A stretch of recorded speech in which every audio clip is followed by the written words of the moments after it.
semuanya, perkenalkan nama saya Selin Vida dari kelas 12A2 nomor absen 6. Pada hari ini saya akan menceritakan kepada kalian mengenai teks refleksi diri yang berjudul Saya dan Kakak. Beberapa waktu yang lalu, saya sempat cukup sering berselisih dengan kakak saya, yang dimana alasannya adalah karena kami sering mempermasalahkan hal-hal kecil yang tidak seharusnya dipermasalahkan. Dari saya sendiri, saya banyak mengeluh ketika kakak saya minta bantuan saya, dan untuk kakak saya merasa bahwa kakak saya terus-menerus minta saya untuk menolong dia.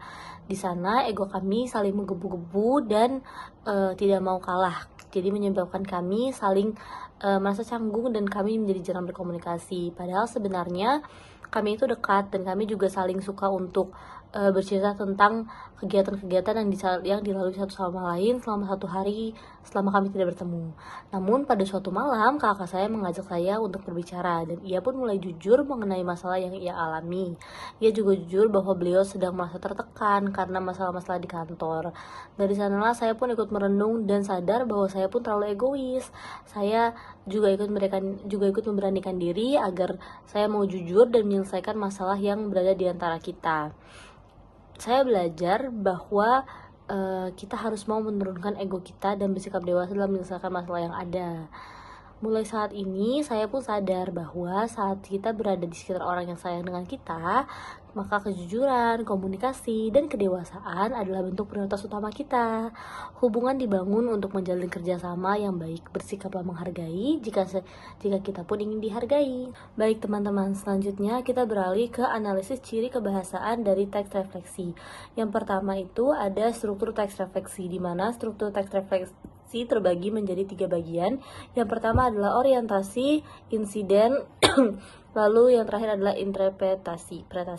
Di mana untuk orientasi itu adalah pada bagian beberapa waktu lalu saya sempat cukup sering berselisih dengan kakak saya, yang dimana alasannya karena hal kecil yang tidak seharusnya dipermasalahkan. Yang kedua adalah pada bagian insiden, dimana insiden itu adalah namun pada suatu malam kakak saya mengajak saya untuk berbicara dan ia mulai jujur mengenai masalah yang ia alami. Yang terakhir adalah interpretasi, dimana itu adalah pada bagian mulai saat ini saya sadar bahwa saat kita berada di sekitar orang yang sayang dengan kita.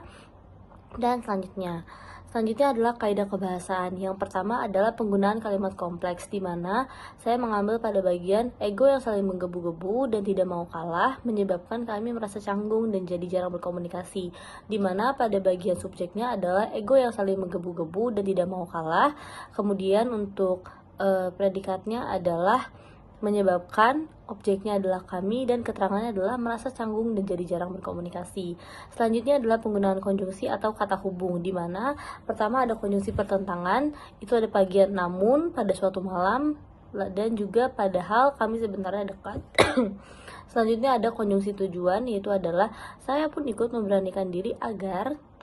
Dan selanjutnya ada sebab akibat. Kalau sebab akibat itu ada pada bagian yang dimana alasannya adalah karena penggunaan verba atau kata kerja, di mana di sini terdapat verba mental dan verba material. Pada verba mental itu saya mengambil dari bagian menyadari, merasakan, memikirkan, memahami dan merenungi.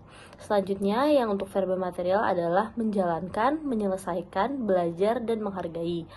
Yang terakhir adalah penggunaan kata ganti orang pertama, yang dimana pada bagian saya adalah saya sadar bahwa dan saya pun ikut merenung.